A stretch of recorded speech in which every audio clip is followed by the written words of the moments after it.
జ్ఞానం కోరుకున్నాడు. ఆ రాజెవరో తెలుసా? సొలొమోను. ఒకరోజు దేవుడు అతనిని అడిగాడు, నీకు ఏమి కావాలి? సొలొమోను ఇలా అన్నాడు, ప్రభువా, నీ ప్రజలను పాలించడానికి నాకు జ్ఞానమివ్వు. దేవుడు సంతోషించాడు. జ్ఞానంతో పాటు ఐశ్వర్యం, ఘనత కూడా ఇచ్చాడు. ఒకరోజు ఇద్దరు స్త్రీలు ఒక బిడ్డ కోసం గొడవ పడ్డారు.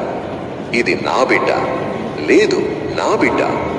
సొలొమోను ఒక ఆజ్ఞ ఇచ్చాడు, బిడ్డను 2 ముక్కలు చేసి పంచండి. ఒక తల్లి అరిచింది, రాజా, బిడ్డను చంపవద్దు, ఆమెకే ఇవ్వండి. మరొక స్త్రీ మాత్రం 2 ముక్కలు చెయ్యండి అని చెప్పింది. అప్పుడే సొలొమోను గ్రహించాడు, నిజమైన తల్లి ఎవరో. ప్రేమ ఉన్నది నిజమైన తల్లి. బిడ్డను ఆమెకే ఇచ్చాడు. సొలొమోను జ్ఞానం ప్రపంచమంతా